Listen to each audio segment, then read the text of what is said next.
they was opening the grave again, and they was removing the skull. Who did this? Hey guys, welcome to The Scientist. I'm Akram Al-Wahabi, and today our guest is Dr. Sari Jammo. He is an anthropologist who graduated from the University of Aleppo and then moved to Japan to get his master's and Ph.D. from the University of Tsukuba in Japan. Now he's doing his second postdoc, also in the University of Tsukuba, after finishing his first postdoc in the University of Tokyo. In today's episode, we go through a lot of interesting topics that revolve around anthropology and its relation to our current time. Some practices that our ancestors used to make, and some interesting findings about some of the things we use on our daily basis. Before we get into the episode, I would like to ask you to subscribe and or follow this podcast. In here, we talk about science, the stories behind the research, the struggle, and the success. In the Scientist podcast, everyone will learn something new about science while also hearing the stories of the people behind it. I believe by hearing these stories, we can start to recognize and appreciate the efforts of these researchers. So follow if you haven't already, and let's get to the podcast. Hello, everyone. Thank you for joining me today. This is The Scientist. My name is Akram, and today my guest is Dr. Sari. Thank you for joining me today. Thank you very much for having me. So please introduce yourself. My name is Sari. I'm from Syria. So easy to remember, Sari from Sari Syria. from Syria. Yeah. So I am archaeologist. I came to Japan in 2013, and I did my master and PhD here. I graduated in 2019, and I did 2 years postdoc in Tokyo University. And after I finished my position in Tokyo, so I moved back to the University of Tsukuba as a researcher in one of the research institution for like West Asian civilization. West what? West Asian civilization. West Asian civilization. Yeah. Wow. So it looks like an So institution. your field of study is archaeology. Archaeology. I'm studying the archaeology of what we so-call Near East or the Middle East. Let me say like Middle East. Okay. So in Japan, we are using West Asia instead of Near East. But in Europe, they are using Near East. Near East. Yeah, Near East. So if you like want to make public people to understand it, we can say like the archaeology of Middle East, even if it's not so precise. So, but okay, like Middle East for easy understanding. But in Japan, we say like West Asian archaeology. West Asian archaeology. West Asian archaeology. Okay, so can you talk to us a little bit about your research? Like what did you do? So my research is focusing about, as I say, especially about the West Asian archaeology, especially in the early civilization, like starting from the Neolithic period or what's so called the Stone Age period, which started from like 8,000 BC to 5,500 BC. So this is like a period which I am studying. It's called like a Neolithic period. The Neolithic is new. It's mean like a new, and lithic. Lithic it's mean like stone, and the new it's mean like so. Neolithic is like something like that. So related to like the technique of like making, etc. What's it called in English? Like I'm trying to use like very simple terminology in order not to make it complicated for like audience. So we call it like a Neolithic or so Neolithic period. So basically, Neolithic period is something extended from 9,000, 10,000 BC to 5,500 BC. So about like 5,500 years. Okay, so so this period is not like entirely like one period. So it's divided into space, into like phases. So when the society, like the ancient civilization was developed, so it was not developed like one step. So it developed step by step. So at the beginning, like the people like was inhabiting or like after they migrating from Africa, they arrived to the Near East, to the Middle East. And at that time, they started spreading all over the world. They came to the West, they went to Europe, and they went south, etc. So at that time, like people start settling down and building like their society or civilization. So at the beginning, the life was simple. Like people was inhabiting caves and rock shelters and like open small camps. And after after like thousands of years, it's like start developing, and like at that time it was like accompanied with like weather and climate change at that time. So it was very freezing at the beginning, and later it become like warm. When it is warm, there is green. When it is green, there is animals. When there is animals, there is hunting. When there is hunting, there is bones. When there is bones, you can use the bones for like making tools. When there is tools, you can improve your life. So this started like from at the beginning, they was living in the cave, and after they have migrated the caves, and they start building like small huts. So Cool. you research all of this? You should study all of this at the beginning as a background.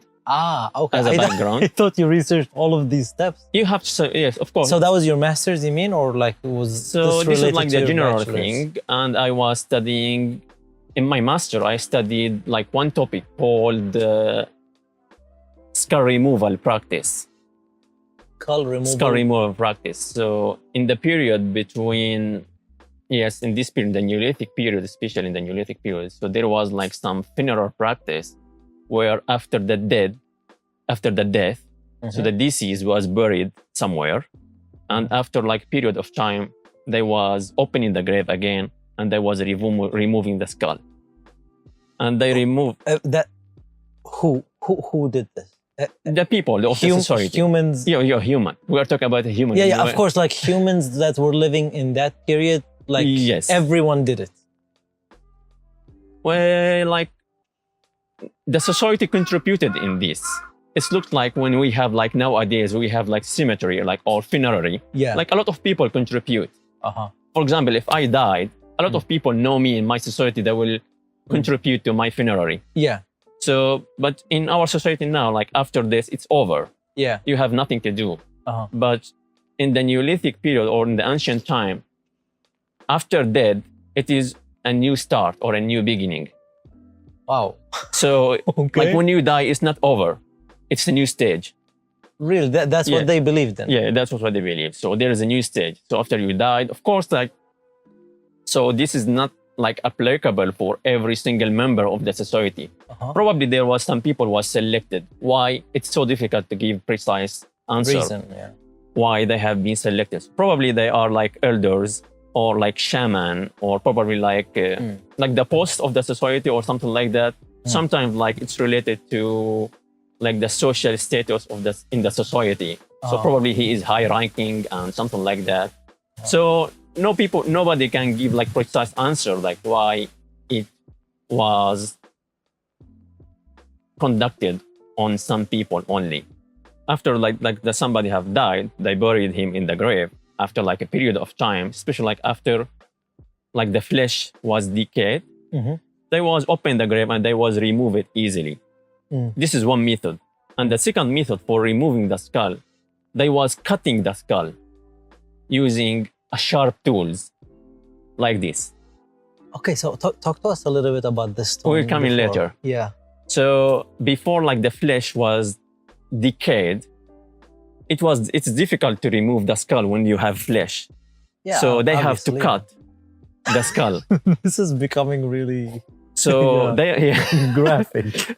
It's not like scary thing. It was like such ritual at that times. The same like as we are doing ritual in our modern days for our dead.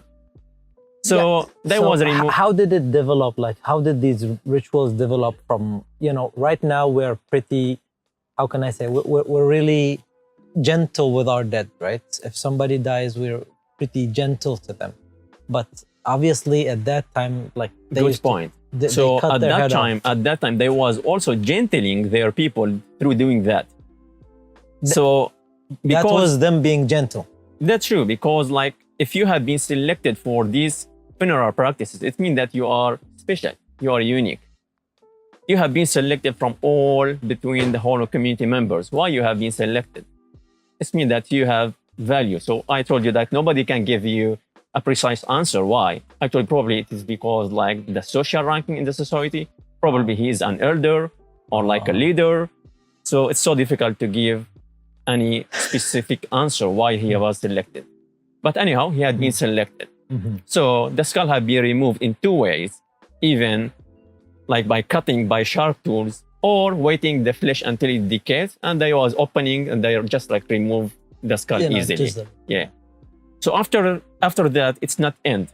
So there's like another stage. So this like new stage have been started like around 8000 BC. So after like the skull was removed, they was adding plaster to the skull. So they was covering the skull and decorating them by plaster, white plaster. And after that, they was like making some decoration to the eyes, to the mouth. And it looks like they are like probably trying to bring the skull to life, or like representing the characteristic of the person when he was. So yeah, so it's not over. So after that, they was at some time they was putting those skulls in some places, probably for worshipping. We call it like ancestor worshipping. I think there's some form of this still happens now. I think it is in Malaysia. It is. So many like original people like who is inhabiting Amazon, or like some places in Pakistan, or like those like Andes, or like original people. So they still doing like the practices. So in our study, when we are studying the ancient times, we are studying the modern, or what we call ethnographical studies. So ethnographical studies mean like the people who is living in our communities now, but they are still doing the habits which come back for thousands of years. So in order to understand these days funeral practice, you have to study the ancient funeral practices.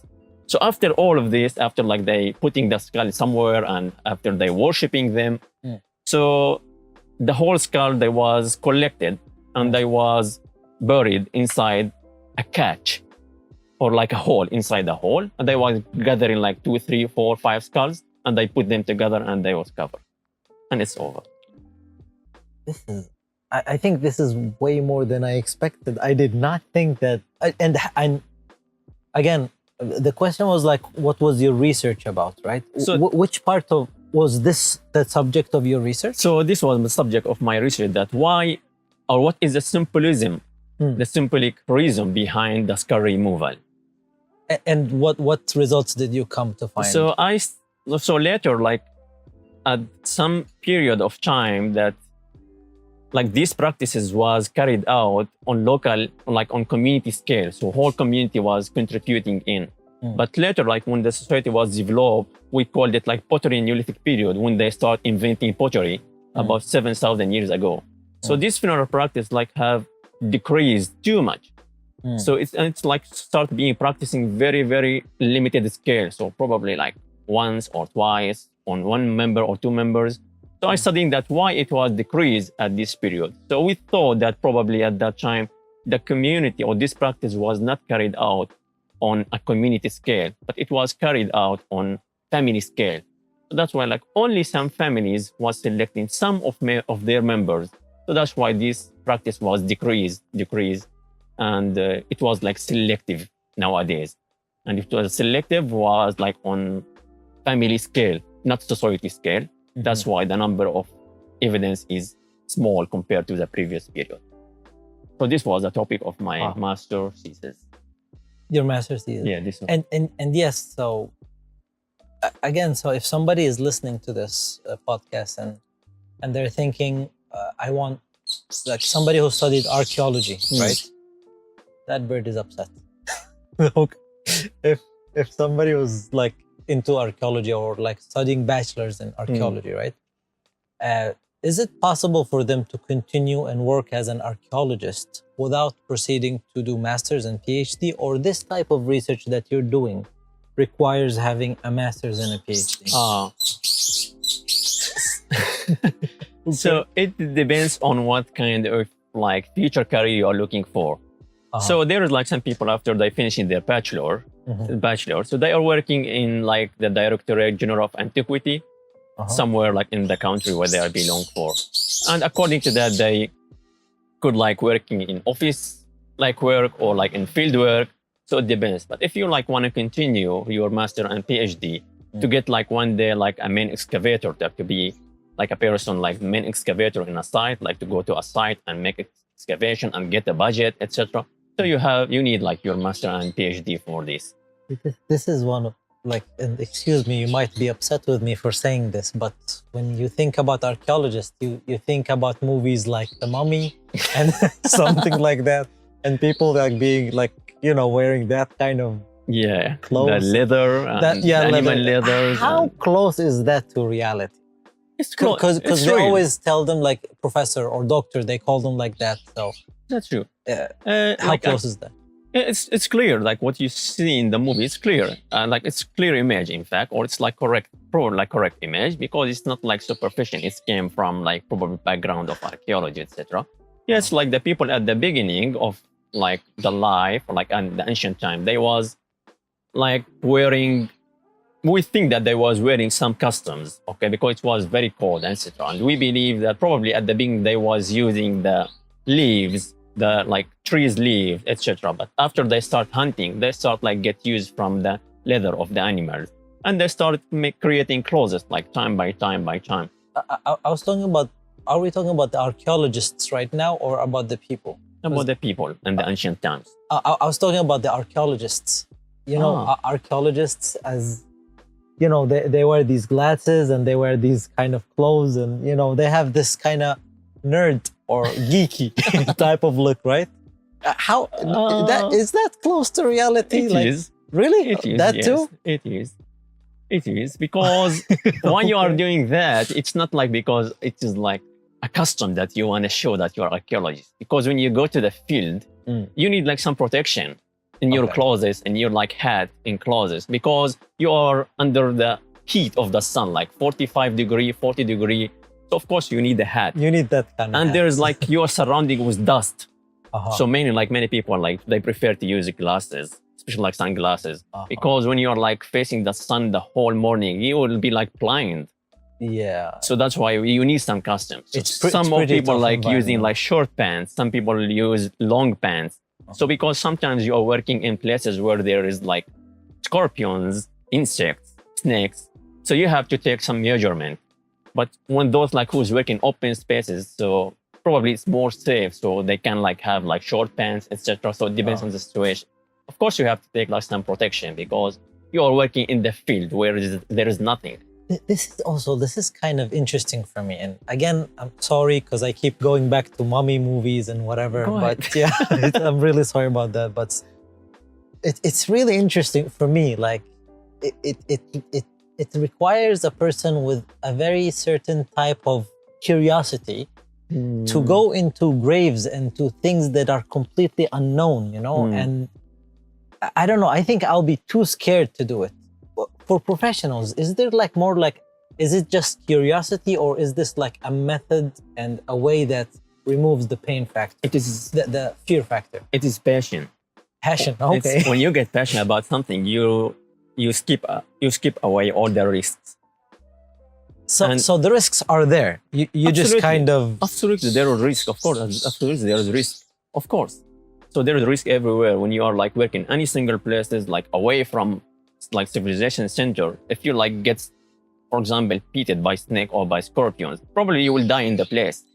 And sometimes when you like make excavation like in a tomb underground, so probably it will collapse over your head. So if you didn't take measurement, and also like it's, as I told you, there is a passion to discover what's inside. So this passion drove you to skip away the risk and focus about what you're looking at. But Because- what are the measures? Like you mentioned, like measures that you use in order to kind of avoid being in dangerous situations. Actually, What kind of measures? do you Actually, use? there is no like specific measure at all Uh-huh. because you don't expect what you're gonna face at all. Exactly. So Yeah. sometimes like we are going like this, like with normal clothes, with nothing else. So, but also like we just like have first aid bag. You always nothing have else. first aid At least, bag with you. least, because like when you are doing excavation in some site, it's like far from any civilization center for like 20, 30 kilometers or like 5-6 kilometers. So to arrive to that place, if you like face an accident, you need at least 30 minutes to 1 hour. So probably you will die at that time. Yeah, this is what I wanted to ask you. Is there like a medical team that you have with you, or No, you we don't have. No, you don't. No, we don't have. Okay, maybe other well-equipped teams. Do they have medical staff? No, Not really. because like instead of spend the budget for medical stuff, you can Yeah. spend this budget for like workers and like for other stuff, which like help you to find or to increase your excavation. So medical stuff. So probably you will spend the entire your life without facing any incident at all, and probably sometimes you will face like heat stroke or something like that. So this is the most like what we are facing, like heat stroke and like some probably like insect attack. Let me say something That's like- the most the thing that Yeah. you will face. Yeah, but if you like take measurement, it's not so dangerous. Yeah. It's not that Pretty dangerous. interesting. Yeah. So this brings me to the next question on our list. So during your PhD or during your studies, what were the difficulties that you faced? What was like something that was specifically that you found was hard for you? For our research, like as an archaeology, the data, collecting data. If you don't have like original data, you cannot do research. For example, in the term of like any single field of study, like chemistry, like mathematics, like computer science, you can do all of this in your lab. Yeah. You can buy like whatever you want and you can do it in your lab. But in our case, if we didn't go to excavation, to the field work, we cannot have data.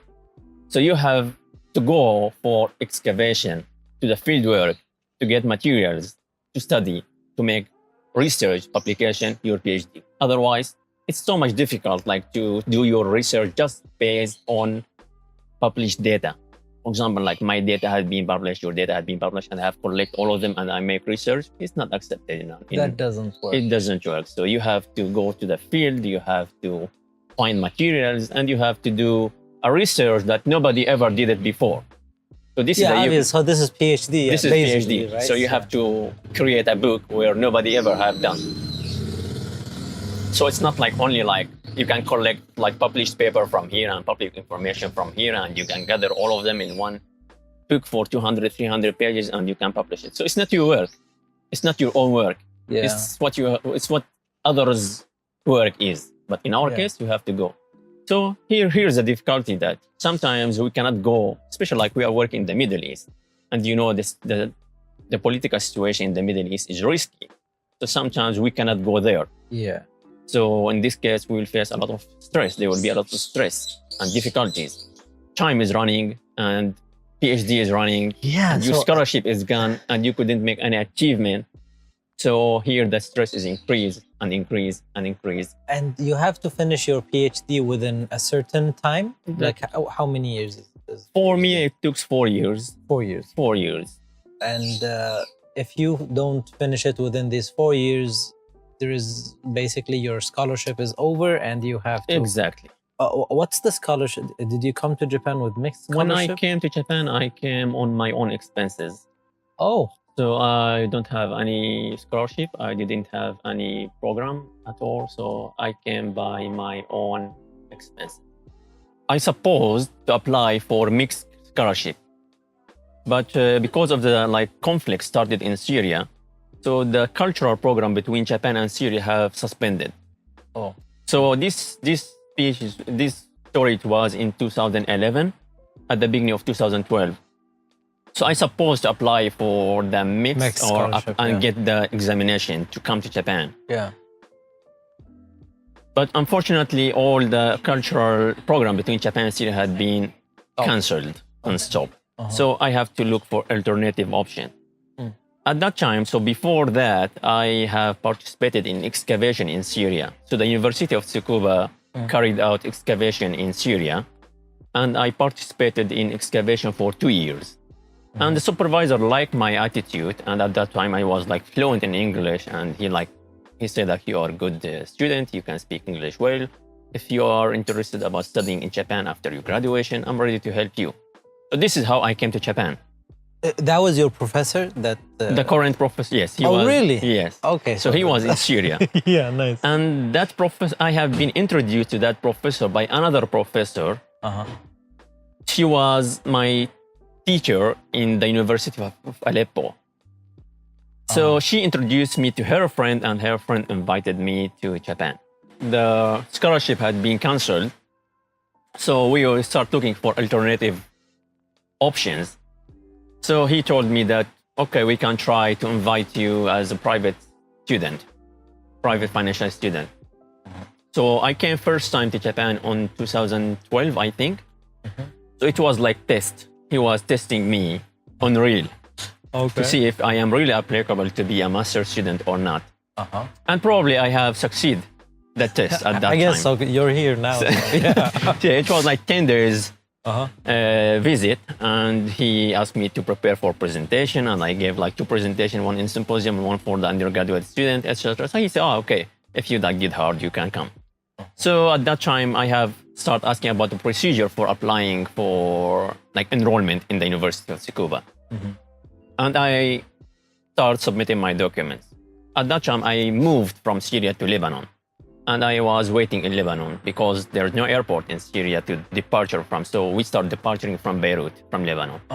So after I left Syria in 2012, I stayed like for 1 year in Lebanon. During that time, I came twice to Japan. The first time like for this test. And the second time after I submitted my document, I came for the entrance examination in Japan. So I came for 10 days also, and I did my entrance examination. I came back again to Lebanon. I was waiting the result. So 2-3 months later, they have informed me that you have been accepted in the University of Tsukuba. So here the journey have been started. So I came to Japan with $5,000. It's about like 500,000 yen. Yeah. And I came at the beginning. I have no scholarship, and because you cannot apply for scholarship before you come to Japan or before you accepting or you get enrollment. After you get enrollment, you can apply for scholarship. So for 6 months, I couldn't find like any scholarship because I am late. So I started looking. After 6 months of coming to Japan, I applied for scholarship called JASO. I heard of it. Yeah, JASO, like it's like about 65,000 yen scholarship. And it was better than nothing for me. Obviously, yeah. Yeah. And especially that at the beginning, I start like, I told you I came with $5,000 only, which about like 500,000 yen. And after like 1 month of my arrival, I have received the first bill, which was like my admission fee to the university. And it was 300,000. Yeah. It was the first great shock for me. 300,000 is like about $3,000. Yeah. After like just 1 month, I received another bill for the tuition fee, the first semester tuition fee, which was about like 280,000 yen. So if you calculate both of them, it's going to be like about 600, something like 600,000 yen. And I don't have 60,000 yen. Yeah. So how did you manage? So you have to survive. I start like working from here, and my teacher like helped me with part-time job here, and like going to excavation here and get some money here. So eventually I could collect those money, and I have applied for like exemption for tuition fee, and I get like 15% discount. 15 or 50? 15, 1-5. Oh, really? So it's not that much, but better than nothing, of course. Obviously, but I thought they will be a little bit more generous with you since you're self-funded, you know? No, 15 there is no all you exception, got? in fact. Wow. There is no exception. So yeah, the first semester I paid about like $500,000, 500,000 yen, which about like 5,000 yen, $5,000. Yeah. So it was just like this, like suffering from the beginning. So the next semester I get JASO. And it like helped me like at least like with part of my like living expenses. And I start doing like part-time job inside the university. I start collecting money from here to here just to pay for tuition fee. So at that time I consult with the International Student Center to apply for scholarship. And they say, okay, we will test your applications. And there is like, I had been nominated by the university to apply for Mitsubishi scholarship, Mitsubishi International Scholarship. So the University of Tsukuba have like 3 people that can receive it. So 5 people can apply for this scholarship and 5 can get it. And I was one of them. And I get it the first time in 2014. But Mitsubishi is only supporting for the master. Okay. So for 2 years. So if you get it in the second year, you will only get it for 1 year. For 1 year, yeah. And it was like so frustrating for me that Then you have to apply I have to for apply again. So at the end of 2015, after my graduation, there was like a meeting for all mixed like scholarship, or like for all scholarship in Tsukuba in like one event, like Mitsubishi, Toyota, Mixed, etc. All of them was meeting in one event, in one event inside the university. And there was like people in charge about this scholarship. And the person who helped me to apply for this scholarship in the International Student Center in Tsukuba, he have introduced me to somebody who like responsible for like person in charge for selecting candidate for Mitsubishi. And I talked to him that I said like, I came to Japan like this, and because I get it next year for the second year of master, so I only get Mitsubishi for only 1 year, and I came from Syria where I don't have any funding, etc. So I'm looking for a fund if you could like help me with that. And I have noticed that he have like a list of like the name of all students, about 450 students, etc. Many students, we were many students. And I have noticed, like, after he said, okay, we'll consider that. So after he turned his back, I noticed that he put a mark on my name. He marked my name.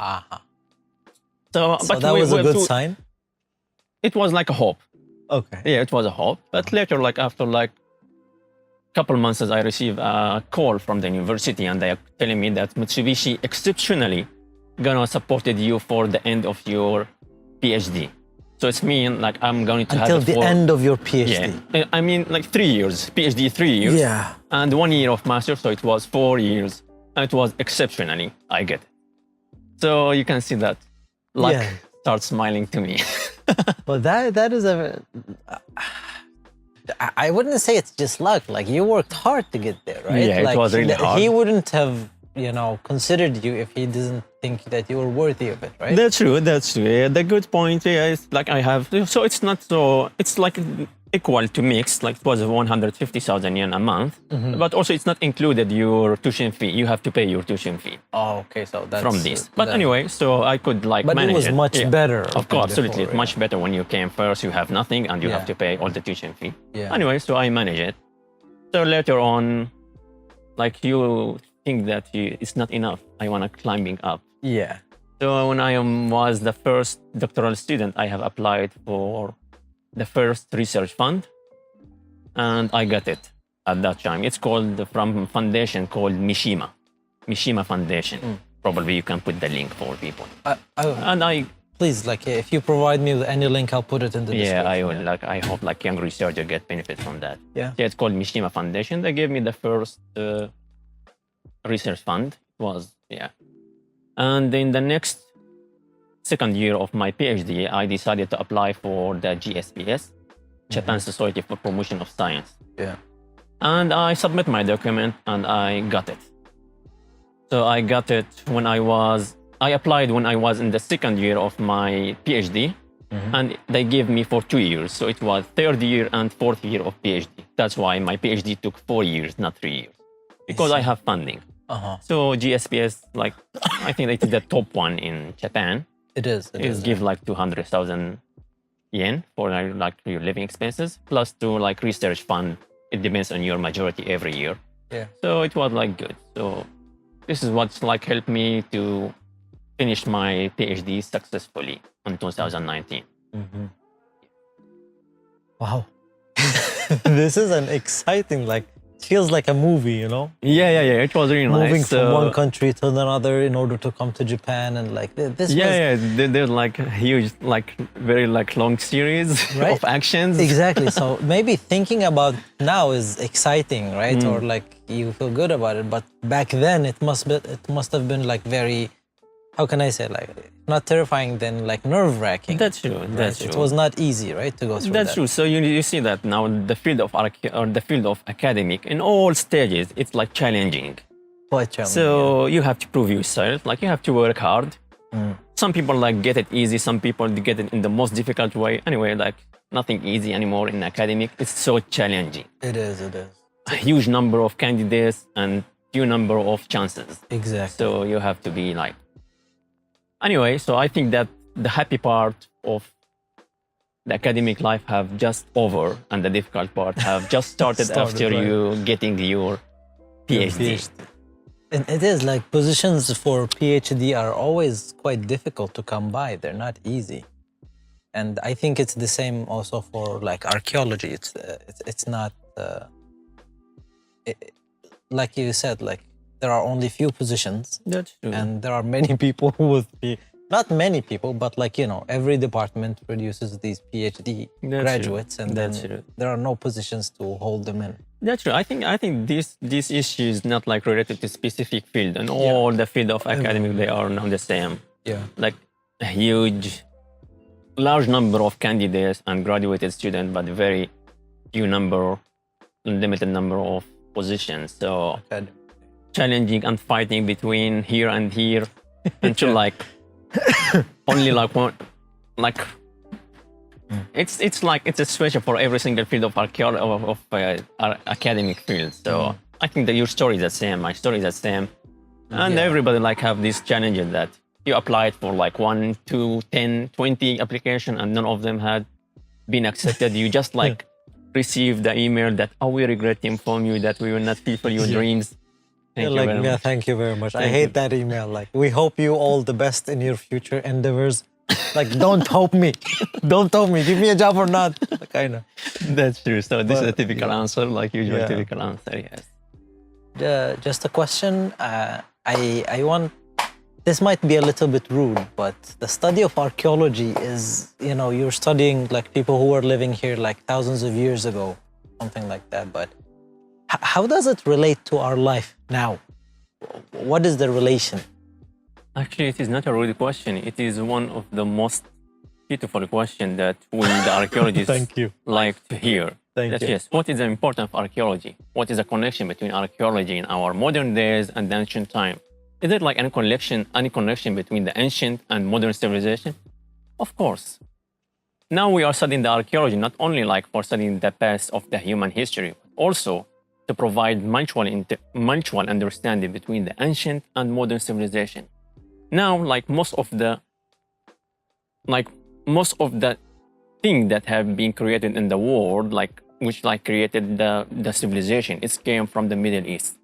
If you talk about agriculture started in the Middle East, especially in the Euphrates area near Syria, in Syria. If you talk about wine and beer, and you ask Japanese, all of Japanese like wine and beer, but if you ask him where is the wine and beer came from, the oldest evidence for beer came from Iraq. Really? Yes. I didn't know that. The oldest evidence for wine came from Armenia and Iran. If you are talking about metallurgy, making metal, where is the oldest evidence for metallurgy came from? It came from the Middle East as well, probably from Turkey. So when you are for example, where is the stamps? Do you know the stamps? Yeah. The stamp which like Japanese using them in every single day for their daily life basis, documentation, etc. You know what it came from? Oh, yeah. It came from the Middle East, from Syria. So that's where they started it? Yes, it started like 6,500 years ago. And the site where I was excavating in, we have excavated the oldest evidence for stamp seal in the world. Plus, if you want to cemetery, who have started the cemetery? The ancient people. Now all of our dead is buried inside cemeteries. But where did this cemetery started from? It started in the Middle East. So all of these things came from the Middle East. So nowadays, like you can see, like the world is divided into like two parties. Like those, and like how to say, let me say like now that we have like some conflict between the Middle Eastern society and Islamic societies and like some other Western countries from that term of politics. But if we like, when we are archaeologists looking at this, we say that the Middle Eastern societies, which is now like really related to Islamic societies or like mainly Islamic society, it is not in conflict with those in the Europe or other part of the world. If we talk about Christianity, which is like the majority of people in Europe, it came from the Middle East. So you can see like there in the same time, we cannot ignore that there is a huge influences from the Western civilization and our civilization, especially after the Industrial Revolution in the 16th and 17th, 18th century and so on. So it means that the ancient civilization and the modern civilization are connected, and we are not in conflict. No, we are completing each other's. So instead, we are archaeologists, instead like promoting this like racism and speech of hate among media and politics, etc. We are using archaeology to show that the ancient or the ancient civilization, which is mainly in the Middle East, and the current and the civilization in the Europe are connected, and they are interacting together from the ancient time to now. As I told you, agriculture started in the Middle East. Stamp seed started from the Middle East. The beer and wine, which everybody drinking every day, came from the Middle East. So a lot of things came mainly from the Middle East. So when you introduce people to that, so it's like broad, like mutual understanding between those people that we are not in conflict. No, we are in peace. And your civilization is completed mine, and mine is completed you, and both of us are influences. So we are not in fight, we are in harmony. That is definitely This very is our interesting. message from archaeology. So it's not like only studying the ancient past or like learning how the ancient people like made a knife from a piece of. Yeah, can you talk to me a little bit about this stone? Like, because yeah, when you showed it to me, I did not imagine. Please talk to us about the stone. So probably you can put it close to camera. So this is what we called. This is like what the ancient people was used for creating their tools, and we called like it's what we so called like obsidian. It's similar to what's so called obsidian. It's have a texture like glass, but it's very solid and sharp. So the ancient people was creating their object, knife, and like the arrowhead from those stones. And as you can see, it's very sharp. So if you just like scratch your screen, you will be bleeding for like 5-10 minutes. So the ancient human that was very smart. He was not like stupid, like as like probably people think, you came from the ancient time. No, the ancient time people are smarter than you, by the way. We're probably smart, yeah. Because, you know, people when they think like, yeah, when we heard that ancient people used stones to cut things, you never imagine this, you know, this type of stone that looks like this and it's pretty sharp, and just looking at it, you know, gives you, you know, I could cut myself, you know, just playing That's with true. this, right? This can kill you. If I like scratch your neck, it can kill you. I hope you don't do that, yeah. I'm not doing it. But if you estimate the ancient times, so it will be risky, okay? Yeah, right. No, but seriously, like, Yeah, people so do like, not have that people at that time, appreciation. they were smart. So when people, like we say, like when people they have invented the stamp C 6,005 years ago, it's the same when you say like Steve Jobs have created the Apple, like Apple Mac, like a couple of years ago. It's the same, but in different like Eras, periods, yeah. different eras. So the ancient people was very smart. It was like intelligent. He was looking for like important resources. You cannot like find any single stone in the street and you can preform it and you make a knife. No, you have to look for like meta resources, like strong resources, which is like can serve you for like hunting, for cutting bones, for cutting, for like taking the skins, etc. So that's why they was looking for like good resources of stone. So they was searching and searching and searching until they find that precise kind of stones. So the ancient people was smart. They have created many things that we are using now in our days. They have started the writing, not we. They have started the stamp seals, not we. They have started the beer and the wine, which we are drinking every day, not we. What did we make? What we have made now, it came from the ancient time. So we should be respectable for the ancient societies. Of course, like every single civilization in the world, Egyptian, Mesopotamian, like Levant, and like other, of course, like other like Roman period and the Greece period and Andes, etc. Like every single civilization, they have provided something for the modern world. So we have to show some respect for the ancient civilization. So the ancient civilization and our modern civilization are connected. They are not disconnected, as I can show, as I showed now. This is interesting point about studying archaeology. Yeah, I did not know that. And we forget the glass as well. This is also the glass and pottery. It was also invented by the ancient people a long time ago. Yeah, so the pottery, for example, the oldest pottery came from Syria. Oldest pottery, like one of the oldest pottery like covered the world came from Syria about 7,000 years ago. 7,000 years ago. 7,000, 6,000, about 7,000 PC. It's been like Yeah, that's 7,000 BC. That's like 9,000 years 9,000 years ago. Like, ago. Wow. yeah, about like, yeah, 9,800, it's like 9,000 years ago. Yes. So at that time, like, now everybody using pottery in his daily life.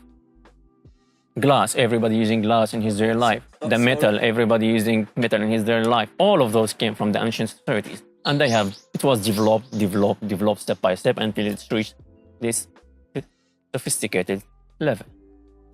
So we have to show great respect A bit for the respect ancient. for the ancients. Good, I'm happy for that.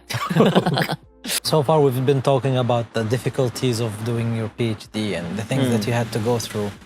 How about, the good things, the good memories? What was fun about your PhD? What were the fun experiences that you had? The fun thing about my research that we were in an atmosphere where, like most of the students, they have like international mentality. So we were international student and Japanese student, and we are all like doing PhD or like master in archaeology, but in different study region. Like somebody studying Syria, somebody Iraq, somebody Central Asia, somebody Russia, somebody etc. Archaeology, all related to archaeology. It was super fun. Like all of us was in the same lab.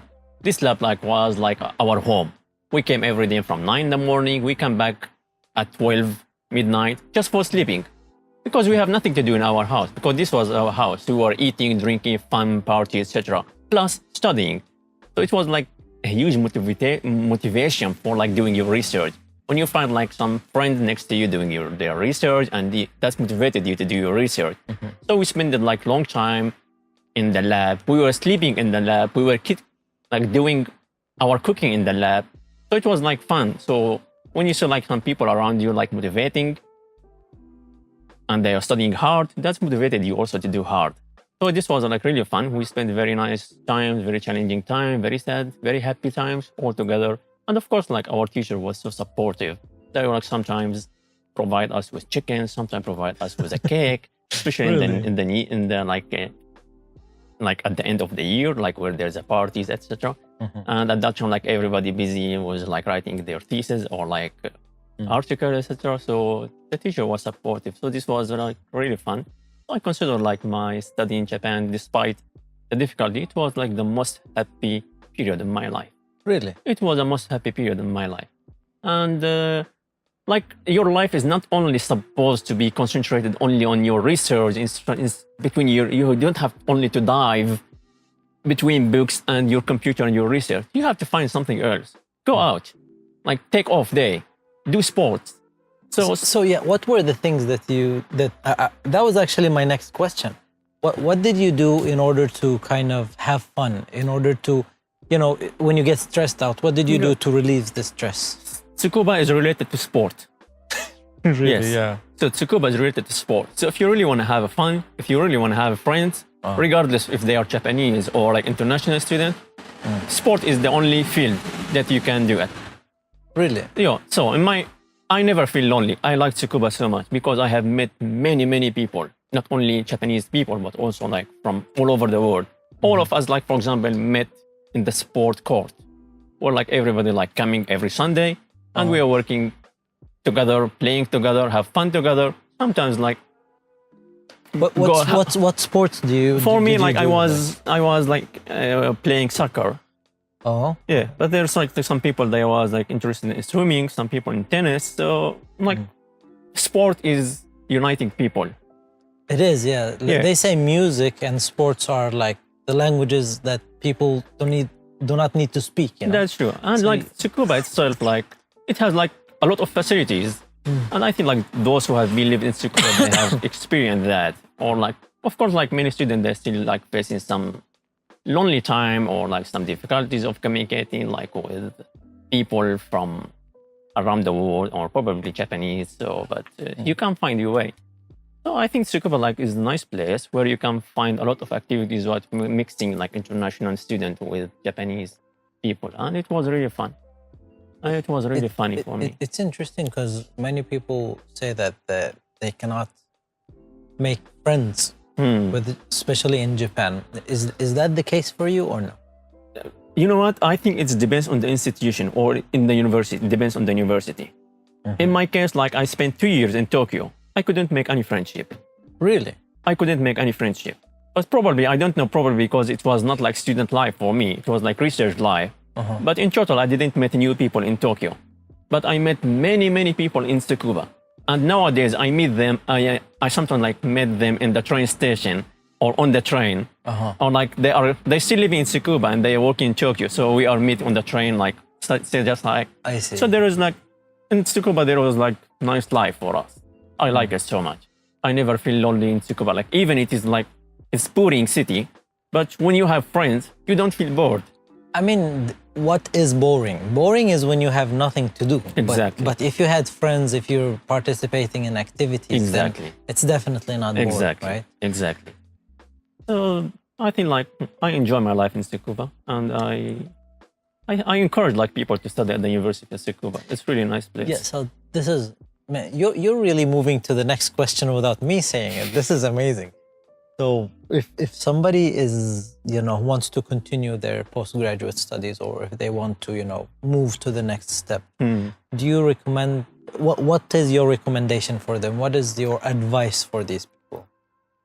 First of all, like it depends on what he or she want to study and where to study. So like first thing that like searching for the funding. Like funding is one of the most important things. If you like find good funding, you can like move smoothly in your research. Plus like choosing the institution where like can fulfill your dreams, or it's like connected to your field.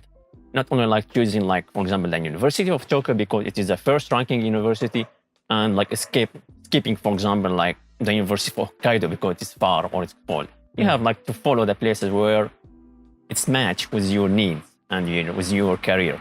So for me, like Tsukuba, like we have like number of department of archaeology in Japan, but for me, I think like Tsukuba was the best, and that's why I choose Tsukuba. And I really recommended the other like those who's like looking for the following step in their career or in their life to choose the exact place that they can find their research and their So career. the best place for their type of field, right? The best department that does the same research that they're interested in, right?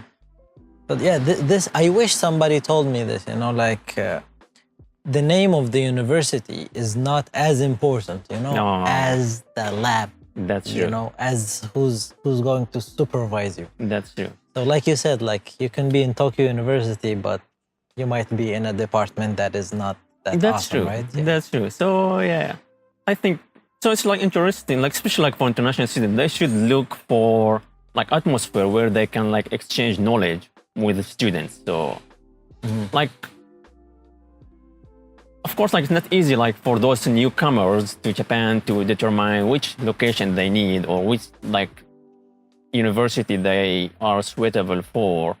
So in this case, like the best thing is like recommendation from friends or like from like those groups, which like, so for example, in case of in Syria, like we have like a group on Facebook where like those newcomers, they are asking the people here that I am specialist in this, where did you recommend? And people in the same specialty, they told them that please, you have this option, you have this option, you have this option. And here, how do you introduce the newcomers to how to choose? Otherwise, so when you come, you will do nothing, so like Google it, what is the best university for studying medicine?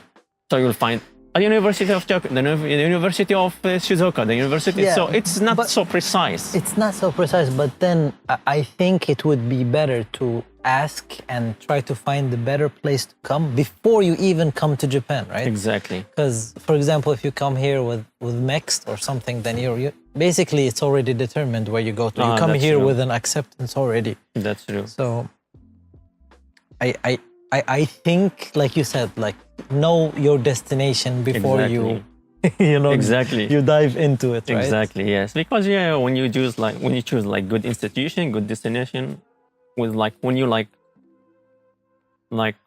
relief of the place you are working in, of course you will be creative. Yes. You will be creative. So when Yeah. you enjoy what you are doing, you will be creative. But if you like feel frustrated, like nowadays, like the student now suffering with Corona, for example, and we have like a newcomer student to our department, but it is now like so frustrating.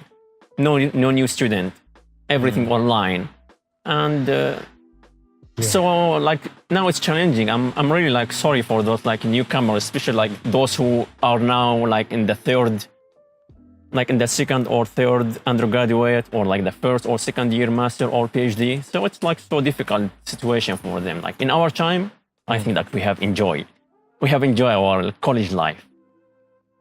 I think it's true too, because first of all, you know, the online thing solved many problems but created another one. Exactly. Like human interaction is so awkward on Zoom or something like that. That's true. If you're meeting people, if you're trying to, you know,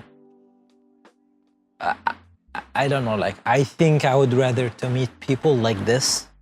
It makes it a lot more natural, right? That's true. But like let's say if this online environment did not exist, then it's also quite difficult. Like it would have been much you are right. difficult You are right. probably. Yes, this pandemic and this online like life, it have like advantage and disadvantage. Yeah. Like the advantage thing that at least like we could able to continue the academic or like our life remotely. But in the same time, you have missed the sense of place and the interaction, the direct interaction between a human, which is like really essential in the field of academic. Let's talk about academic, or not like in the old basic of life. So it's essential. But anyhow, I think that here it was difficult time for those like newcomers, and like the thing now like gradually getting better and better. So probably like the life will recover again. Hopefully, yes. Yeah. So, well, I think I asked you already a lot of questions. If there are any last thoughts that you want to give to anybody that is listening to this podcast? Then, learning is fun. Learn is fun, but after learning it suck.